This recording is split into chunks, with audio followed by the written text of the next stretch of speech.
Malakas ang China. Iyan ang itinuro sa atin. Isang dambuhalang bansa na may 1.4 bilyong tao. Ang bansang tinaguriang pabrika ng mundo. Ito ang pangalawang pinakamalaking ekonomiya kasunod ng Amerika. Narinig natin ang salitang himala dahil sa napakabilis nitong paglago bawat taon. Kahit noong 2008 nang nahihirapan ng ekonomiya ng buong mundo, ang China lang ang nanatiling matatag. Ngunit may mga kakatuwang bagay na nangyayari. Bakit ang mga kabataan sa China na sinasabing napakalakas ay nagsasabing susuko na ako? Bakit ang mga nangungunang kumpanya ng computer sa mundo ay nagtatanggal ng daan-daang libong empleyado? Bakit kahit halos libre na ang upa sa isang Anding Agents, tindahan sa gitna ng Shanghai, wala pa ring umuupamay? Kakaiba hindi ba? Ang itsura sa labas at ang tunay na kalagayan ay sobrang magkaiba. Ang matatayog na gusali ang kahanga-hangang teknolohiya, ang masaganang pamumuhay, lahat ba ito ay totoo? O isa lamang itong imahe na malapit ng gumuho ang China na tatalakayin natin ngayon ay hindi ang China na kilala ninyo. Ito ang tunay na kalagayan na nagsisimula ng magkabitak-bitak na nakatago sa likod ng marangyang panlabas na anyo. Habang sinusundan natin ang 7 senyales, maaaring maisip ninyo ito. Teka, parang kwento rin natin ito. Handa na ba kayo? Sige, simulan na natin ang unang kwento. Ang entablado ay sa Shanghai. May isang kalsada sa Shanghai na tinatawag na Nanjing Donglu. Dati tinagurian itong Myeongdong ng China. Isa ito sa mga pinakatanyag na shopping street sa buong mundo. Isang lugar na puno ng mga luxury brand at dinarayo ng mga turista. Araw-araw halos 1 milyong tao ang dumadaan sa kalsadang ito. Ang mga sikat na tindahan tulad ng Louis Vuitton, Gucci at Chanel ay nagpapagandahan ng kanilang mga pwesto at tuwing weekend, kailangan mong pumila ng 30 minuto para lang makapasok sa isang tindahan. Ngunit kumusta na kaya ngayon noong tagaraw ng 2024 isang anunsyo mula sa isang may-ari ng tindahan ang nag-viral sa social media ng China. Ang buwan ng upa ay binaba mula 20 milyong won katumbas ng humigit kumulang won. 1 milyong piso sa 100,000 won katumbas ng 8,000 piso. Pumasok na agad kayo. Ito ay isang 99% na bawas sa presyo. Alam niyo ba kung gaano kalala ang sitwasyong ito? Para itong isang may-ari ng tindahan sa gitna ng Greenbelt sa Makati na sumisigaw, yung upa na dating 350,000 piso gagawin kong 3,500 piso na lang. Wala nang deposit. Halika na, magnegosyo ka lang dito. Naiisip niyo ba, ang mas nakakagulat ay ang sumunod? Kahit na ganoon kalaki ang ibinaba sa presyo, wala pa rin gustong umupa sa tindahan. Ang problema ay hindi ang presyo. Dahil walang customer, hindi kumikita ang negosyo, kaya kahit libre, pawalang saysay. Habang naglalakad ka sa kalsada, makikita mo ang napakaraming pulang karatula na nagsasabing pinapasalo ang negosyo. Sa isang block 7 sa 10 tindahan ang may ganitong karatula. Para itong 7 sa 10 tindahan sa inyong lugar ang bakante, 5 taon na ang nakalipas pumipila ang mga tao sa harap ng Apple Store. Kapag may bagong labas na produkto, naghihintay sila mula pa madaling araw. Pero ngayon, kahit pumunta ka sa tanghali, mas marami pa ang empleyado kaysa sa customer. Sabi ng isang lokal na residente, 3 taon na ang nakalipas, sobrang dami ng tao sa kalsadang ito, kailangan mong makipagsiksikan. Ngayon, sobrang tahimik na nakakatakot na. Ang pangyayaring ito ay hindi lang problema sa Shanghai. Sa Beijing, Shenzhen, Guangzhou, lahat ng sikat na shopping street sa China ay nasa parehong sitwasyon. Ang mga lugar na ito ay simbolo ng ekonomiya ng China. Mga lugar na kinaiinggitan ng buong mundo. Ngunit ngayon ang Shanghai ay sumisigaw ng tulong. Ano ba talaga ang nangyayari? Saan napunta ang lahat ng pera ng mga Tsino? Para mahanap ang sagot, kailangan nating tingnan ang mga haligi na sumusuporta sa ekonomiya ng China. Isipin ninyo ang isang 4 palapag na gusali. Ang unang palapag ay real estate, mga bahay. Ang ikalawang palapag ay mga bangko. Ang ikatlong palapag ay shopping. Ang ika-4 na palapag ay mga trabaho. Ang bawat palapag ay konektado sa isa't isa. Kailangang matibay ang nasa ibaba para maging ligtas ang nasa itaas, tama. Ngunit sa China ngayon, ang haligi sa unang palapag ay nababali. 70% hanggang 85% ng yaman ng mga Sino ay nakatali sa kanilang mga bahay. Sa mga Koreano, nasa 60% lang, kaya mas nakadepende talaga ang China sa mga bahay. Sa China, ang bahay ay hindi lang isang lugar na tinitirhan. Ito ay yaman, ipinagmamalaki ipon para sa hinaharap at pamana sa mga anak. Napakahalaga nito na may kasabihan pang, kailangan may bahay ka para makapag-asawa. At ang presyo ng mga bahay na iyon ay bumabagsak. Ang mga malalaking lungsod tulad ng Beijing at Shanghai ay nakakayanan pa. Pero sa maliliit na lungsod, napakalala na talaga. Sa isang lungsod, ang isang apartment na nagkakahalaga ng 3,000,000 won, 240,000 piso bawat metro kwadrado 3 taon na ang nakalipas ngayon ay 1.5 million won, 120,000 piso na lang. Eksaktong kalahati ang nawala. Ang mas nakakatakot kahit sa presyong iyon, wala pa ring bumibili. Sabi ng isang real estate agent, dumarating ang isang customer at nagtatanong magkano po itong bahay. Sumasagot ako, 30% mas mura kaysa noong nakaraang taon. Tapos sasabihin ng customer, kung gayon mas mura pa siguro sa susunod na taon, babalik na lang ako. Paulit-ulit lang ito. Dahil lahat ay nag-aakala na bababa pa ang presyo, walang bumibili. Parang kapag alam mong bababa pa ang presyo ng paborito mong laruan, hindi mo ito bibilhin ngayon at maghihintay ka. Ang problema kapag lahat ng tao ay naghihintay patuloy na babagsak ang presyo. Naalala niyo ba ang kumpanyang Evergrande Group? Ito ang pinakamalaking developer ng apartment sa China. Noong 2021, bumagsak ang kumpanyang ito. Ang utang nila ay umabot sa 400 trilyong won, 32 trilyong piso. Naiisip niyo ba kung gaano kalaki ang perang iyon? Ito ay katumbas ng 60% ng taunang badyet ng gobyerno ng South Korea. Hindi lang Evergrande ang bumagsak. Ang iba pang malalaking construction companies ay sunod-sunod na napasok sa krisis. Milyon-milyong apartment sa buong bansa ang hindi natapos ang konstruksyon. Ang problema ay ang mga taong bumili na ng mga apartment na hindi pa tapos. Nakapag-down payment na sila nakautang sa bangko pero huminto ang konstruksyon. Sinasabi ng developer, wala kaming pera. Sabi ng gobyerno, maghintay kayo. At sabi ng bangko, magbayad kayo ng interes buwan-buwan. Ang bahay ay hindi pa tapos itayo pero ang interes sa utang ay kailangan mong bayaran buwan-buwan. Paano kung nag-pre-order ka ng isang game console, bayad ka na pero hindi dumarating ang console at sinisingil ka pa ng interes buwan-buwan? Magagalit ka, di ba? Noong 2022, ang mga taong nasa ganitong sitwasyon ay nagdeklara sa higit 300 apartment complexes na hindi na sila magbabayad ng kanilang mga loan. Nagtatanong, bakit kami magbabayad kung wala pa ang bahay? Ito ay isang makatwirang galit, ngunit sinabi ng gobyerno ng China na ito ay illegal. Inanunsyo ng gobyerno ng China na noong 2024 ang pondo para sa konstruksyon ng apartment ay bumaba ng 15.9% kumpara sa nakaraang taon. Gaano kalala ang numerong ito? 25% hanggang 30% ng ekonomiya ng China ay may kaugnayan sa mga bahay. Konstruksyon, bakal, semento, appliances, interior design, hanggang sa mga bangko lahat ay konektado sa bahay. Kung gumuho ang unang palapag, ano ang mangyayari sa mga palapag sa itaas? Ang epekto ay kumakalat na sa ikalawa, ikatlo at ikaapat na palapag. Susunod pag-usapan natin ang ikaapat na palapag, mga trabaho. Kapag nakapagtapos ka ng kolehiyo, makakahanap ka ng magandang trabaho. Ito ang pangako ng mga magulang at sino sa kanilang mga anak. Kaya nag-aral ng mabuti ang mga estudyanteng Chino. Mula elementarya, 12 oras silang nakaupo sa kanilang mga desk, pumasa sa mahirap na college entrance exam na tinatawag na Gaokao at nagpuyat sa pag-aaral sa kolehiyo at natanggap nila ang kanilang diploma. Makakahanap na ako ng magandang trabaho ang nasa isip nila. Ngunit ngayon ang pangakong iyon ay hindi na natutupad.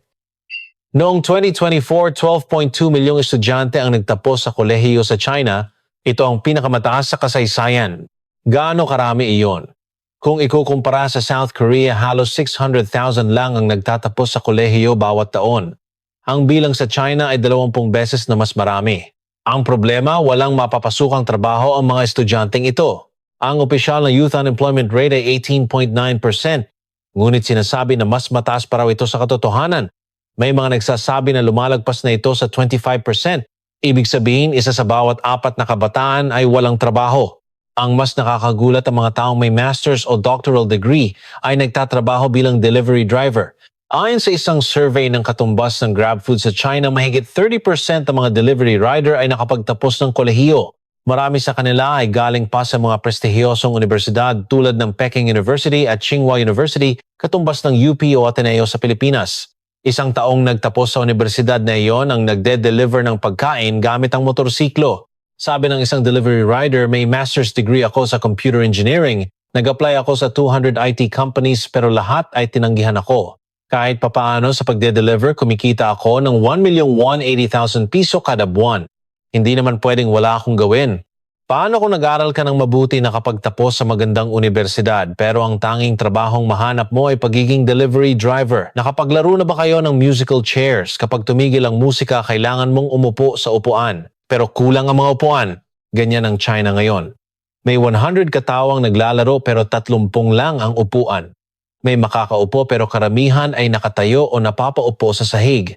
Kaya naman dumudumog sila sa civil service exam. Ang pagiging empleyado ng gobyerno ay itinuturing na iron rice bowl dahil hinding-hindi ka matatanggal. Gaano kataas ang kompetisyon? Ang average ay 3,000 aplikante para sa isang pwesto. May mga posisyon na umaabot pa sa 10,000 aplikante. Isang job seeker ang nagsulat sa social media, "Nag-aral ako ng 4 na taon para makapasok sa kolehiyo at nag-aral ulit ng 4 na taon para makapagtapos. Ngayon, kailangan ko na namang mag-aral ng 2 taon para sa civil service exam. Kailan ba talaga magsisimula ang buhay ko? Walang plan B ang mga kabataang sino. Kung hindi makapasok sa malaking kumpanya, susubok sa gobyerno. Kung hindi sa gobyerno, magde-deliver. Kung kahit pagde-deliver ay wala naman nanatili na lang sa bahay." Ngunit may isa pang kakatuwang bagay.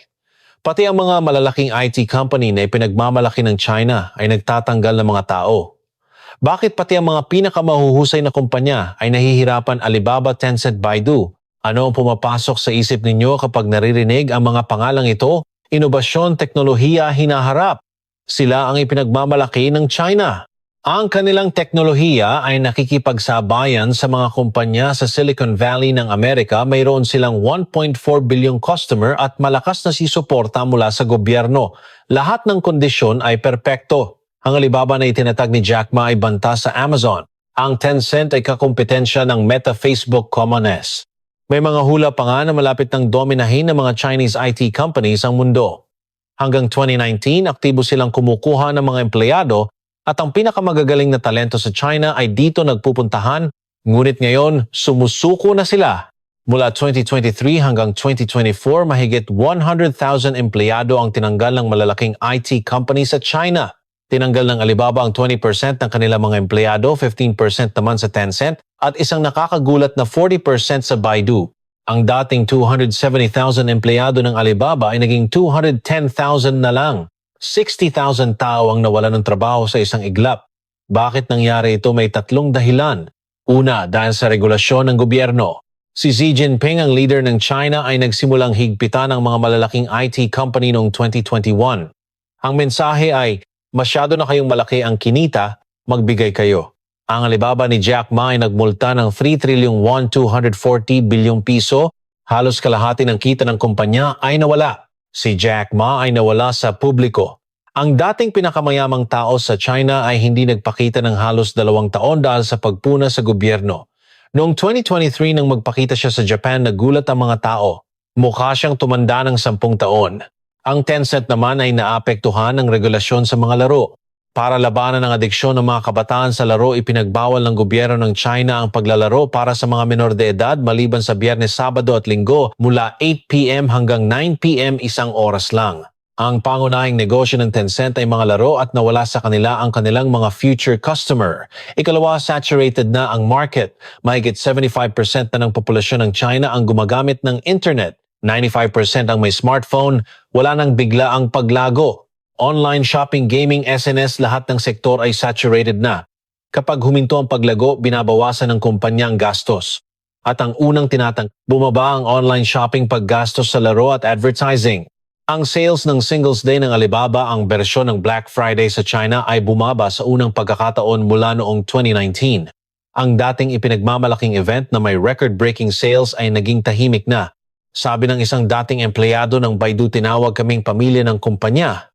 Pero tinanggal nila ang pamilya. Tinanggal nila ang 40% sa isang bagsakan at tinawag itong structural optimization.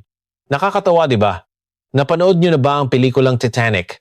Nang magsimulang lumubog ang barko, ang mayayaman ang unang sumakay sa mga lifeboat. Ganyan ang mga IT company sa China ngayon. Ang mga dati pinakamatagumpay na kumpanya ang unang nag-shift sa crisis mode. Kapag bumagsak ang malalaking kumpanya, ano ang matitira? Kapag nawala ang perang ginagastos nila, ano ang mangyayari sa ekonomiya? Sabi ng mga ekonomista, kailangan gumastos ang mga tao para mabuhay ang ekonomiya. Ang paggasta consumption ay ang puso ng ekonomiya.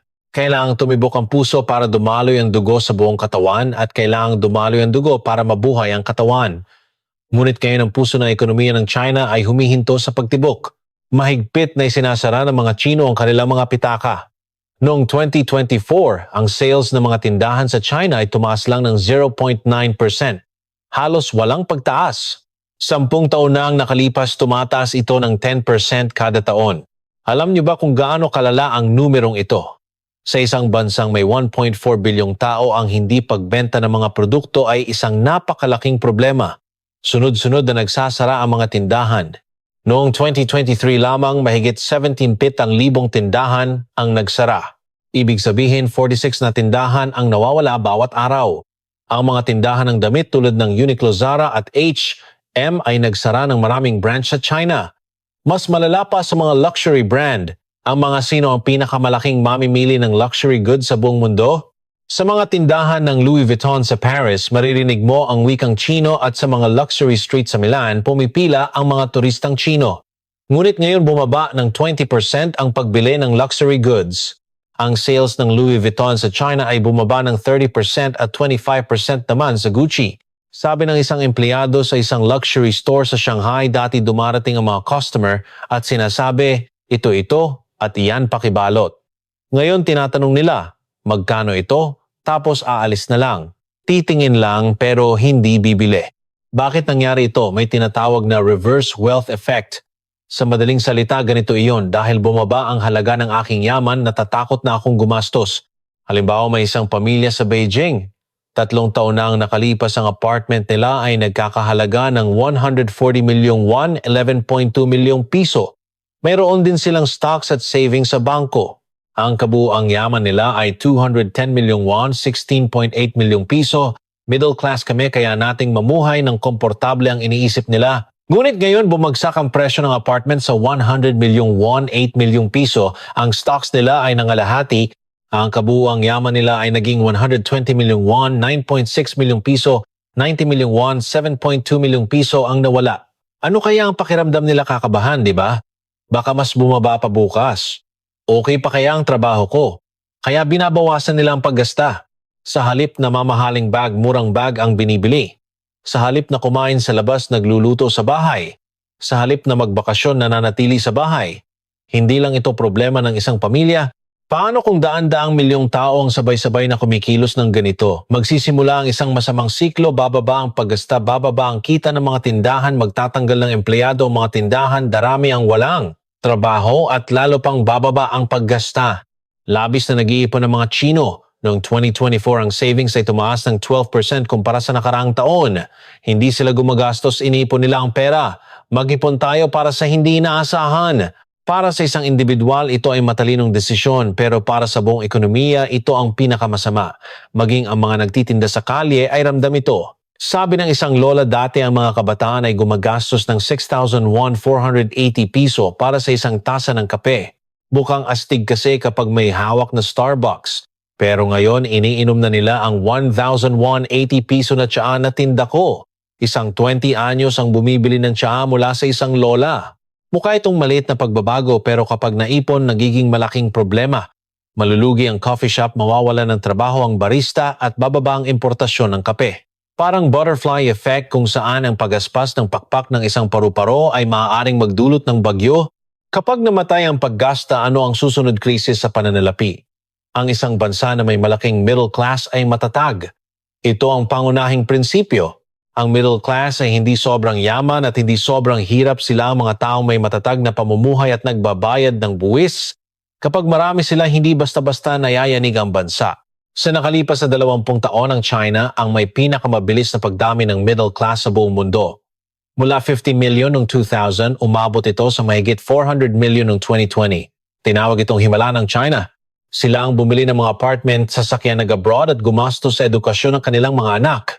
Ngunit ngayon, ang middle class na iyon ay nawawala. Ang kanilang yaman ay naglaho dahil sa pagbagsak ng presyo ng bahay, nawalan sila ng trabaho at huminto sa paggasta. Ang mga dating tinaguriang kinabukasan ng China ay nag-aalala na ngayon para sa kanilang kaligtasan. Sabi ng isang empleyado sa Shanghai, 5 taon na ang nakalipas, akala ko middle class ang pamilya namin. May apartment kami, may savings at napapaaral namin ang aming anak. Pero ngayon parang naghirap kami. Bumagsak sa kalahati ang presyo ng bahay, nabawasan ang sweldo ko at natanggal sa trabaho ang asawa ko. Pagkatapos magbayad ng buwan ng loan, wala nang natitira. Ang mas nakakatakot ay ang problema sa sistema ng pagbabangko. Sa China may tinatawag na shadow banking. Ito ang mga hindi opisyal na kumpanya sa pananalapi, hindi mga regular na bangko. Dahil mas malaki ang interes na ibinibigay nila kaysa sa mga bangko, maraming tao ang naglagak ng pera sa kanila. Sa isang ad na nagsasabing, nagbibigay kami ng 10% interest kada taon, milyon-milyong tao ang nag-invest. Ngunit nagsimula itong bumagsak. Noong 2023, nang bumagsak ang isang malaking kumpanya na tinatawag na Zhongji ang pinsala, ay umabot sa mahigit 1.8 trilyong yuan. Daan-daang libong tao ang nawalan ng pera. Isang lolo sa Beijing ang nawalan ng 70 milyong won, 5.6 milyong piso na ipon niya buong buhay. Pera iyon para sa kanyang pagre-retiro. Ngayon sa edad na 70 kailangan niyang magtrabaho ulit. Pati ang mga lokal na bangko ay delikado. Noong 2022 nagkaroon ng insidente ng deposit freeze sa isang lokal na bangko. Pumunta ang mga tao para i-withdraw ang kanilang pera pero sinabi ng bangko, hindi namin maibibigay ngayon. Ang dahilan, walang cash ang bangko. Paano kung ang pera na inipon mo sa alkansya ay biglang nawala nang kukunin mo na? Magagalit ka, di ba? Nagalit talaga ang mga tao. Pera ko yan, bakit hindi ko makuha? Libo-libong tao ang nagtipon sa harap ng bangko para magprotesta. Bawal ang protesta sa China pero hindi na nila napigilan. Ito ang simula ng isang bank run. Ang bank run ay kapag sabay-sabay na tumatakbo ang mga tao sa bangko para kunin ang kanilang pera. Nangyari ito noong Great Depression sa Amerika noong 1930s. Hindi lahat ng pera ay itinatago ng bangko sa kanilang vault. Ipinapautang nila ito o ini-invest. Kaya kapag sabay-sabay na kinuha ng lahat ang kanilang pera, hindi ito maibibigay ng bangko. Ang sistema ng pananalapi ay parang sapot ng gagamba. Kapag naputol ang isang bahagi, nayayanig din ang ibang konektadong bahagi. Kapag nalugi ang construction company, nanganganib ang bangko. Kapag nanganganib ang bangko, nag-aalala ang mga tao. Kapag kinuha ng mga tao ang kanilang pera, lalong nanganganib ang bangko, isang walang katapusang siklo. Ang utang ng mga sambahayan sa China ay lumampas na sa 62% ng buong ekonomiya. Sa South Korea, 105% ito kaya maaaring mukhang mababa ang sa China pero ang bilis ang problema. 10 taon na ang nakalipas, nasa 30% lang ito pero dumoble na. Tulad ng isang lobo na sumasabog kapag masyadong mabilis pinaputok ang utang ay delikado kapag masyadong mabilis lumaki. Isang empleyado ng bangko ang tahimik na nagsabi, "Sinasabi naming okay lang kami pero sa totoo lang kinakabahan kami. Dumarami ng dumarami ang mga taong hindi makabayad ng utang. Balang araw sasabog ito." Kapag nayanig ang sistema ng pananalapi, paano tutugon ang mga tao? Alam niyo ba ang salitang Neijuan? Ito ay nangangahulugang internal competition o kompetisyon na paikot-ikot lang. Ito ay tumutukoy sa isang buhay na parang treadmill kung saan kahit gaano kakabilis tumakbo, hindi ka umuusad, paikot-ikot ka lang. Isipin ninyo 100 katao ang nakakulong sa isang bilog. Lahat sila ay tumatakbo at nagtutulakan. Pabilis ng pabilis ang takbo pero nasa iisang lugar lang sila. Kapag may huminto, may iwanan siya. Kaya hindi pwedeng huminto. Habang bumibilis ang takbo, lalo kang napapagod. Pero kapag huminto ka, matatapakan ka.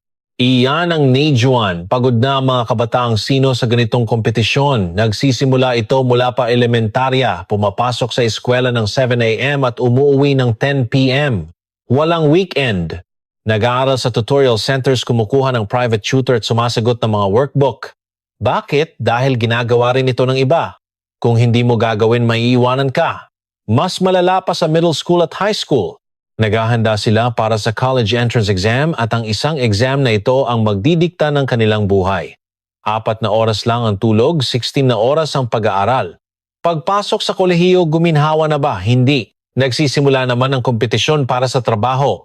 Grades, internship, certifications, contest, volunteer work, lahat kailangan gawin. Bakit? Dahil ginagawa rin ito ng iba. Pagkatapos ng graduation, kompetisyon sa trabaho. Pagkatapos makakuha ng trabaho, kompetisyon para sa promotion. Pagkatapos mag-asawa, kompetisyon sa pagbili ng bahay. Pagkakaroon ng anak, kompetisyon sa edukasyon. Walang katapusan. Kaya pinili ng mga kabataang Chino, ang tangping ibig sabihin ay paghiga o lying flat. Ayoko nang makipagkompetensya. Magtatrabaho lang ako ng sapat, gagastos ng sapat at hindi na ako mag-aasawa o mag-aanak. Ito ang diwa ng tangping. Isang tahimik na paglaban. Isang 20 anyos na kabataan ang nagsulat sa social media, ako ay isang tangping heir.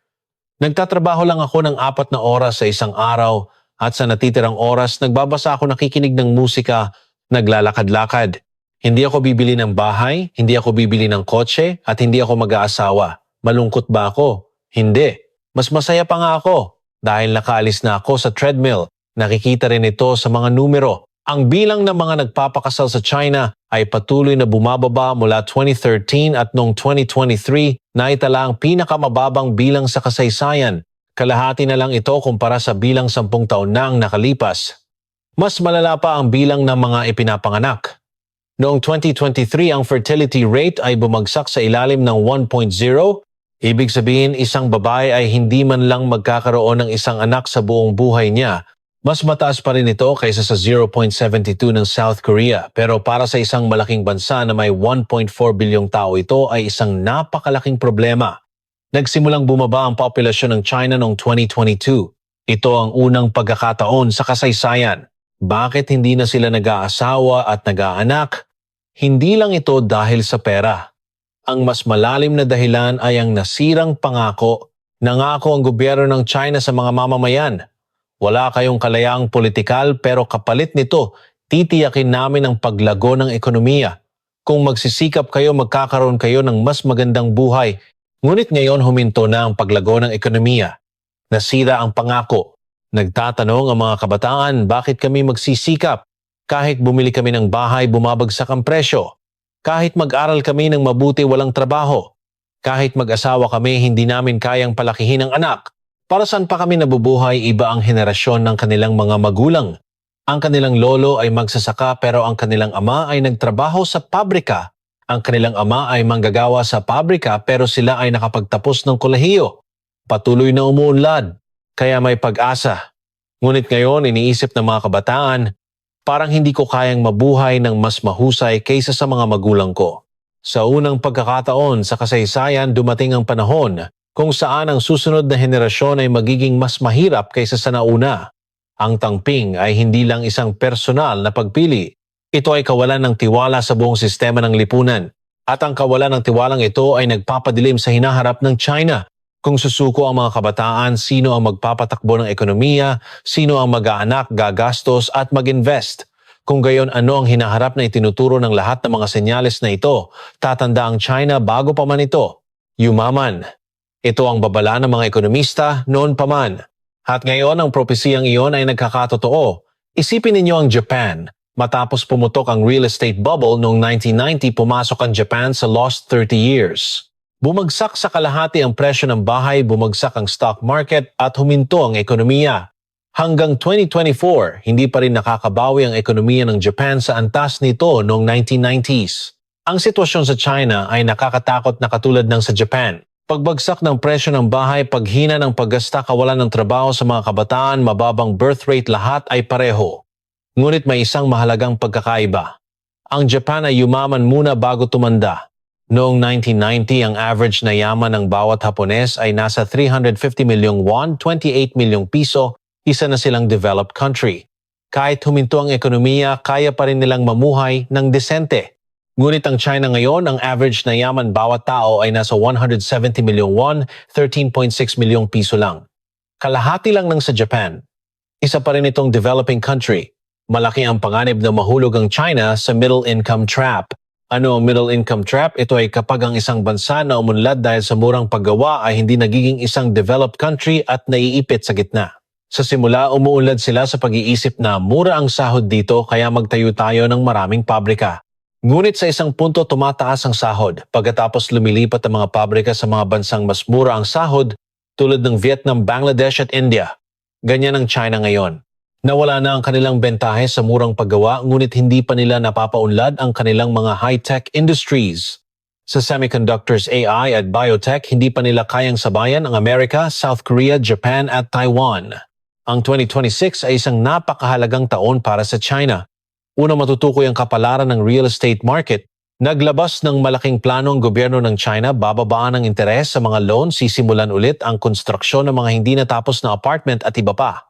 Sa 2026, malalaman kung epektibo ba ito. Kung mabigo ito, maaaring mahirapan ang real estate market sa loob ng 10 taon o higit pa. Ikalawa, matutukoy kung makakabawi ang paggasta. Para mapalakas ang paggasta, nag-aalok ang gobyerno ng China ng mga diskwento sa appliances, sasakyan at suporta sa turismo. Ngunit kung hindi bubuksan ng mga tao ang kanilang mga pitaka, walang saysay ito. Ikatlo, matutukoy kung malulutas ang problema sa trabaho ng mga kabataan.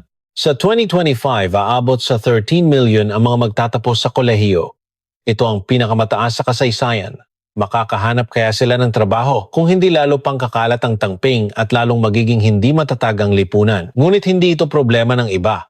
Ang China ang pinakamalaking trade partner ng South Korea. 25% ng mga produktong ibinebenta natin ay napupunta sa China. Ang Samsung Electronics ay kumikita ng 70 trilyong won, 5.6 trilyong piso sa isang taon mula sa China.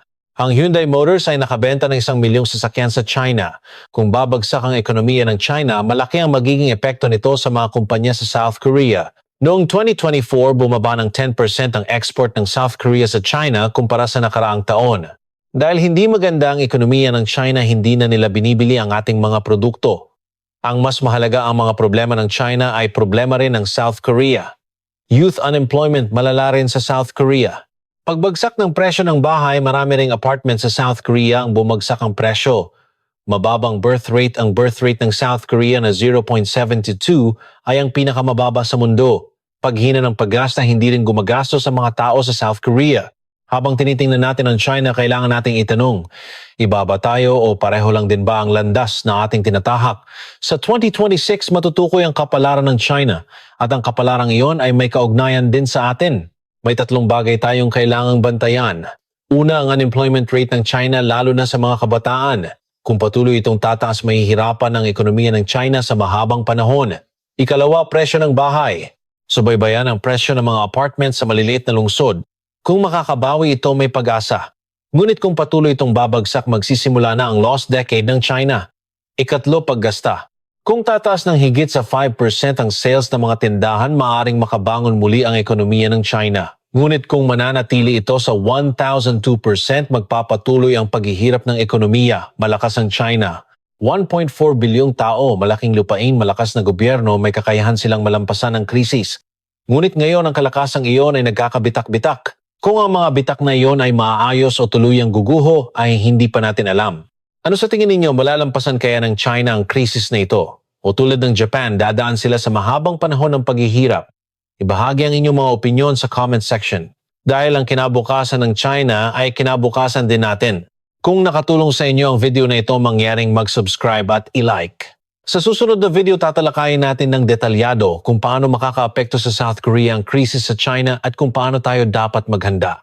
Salamat sa panonood.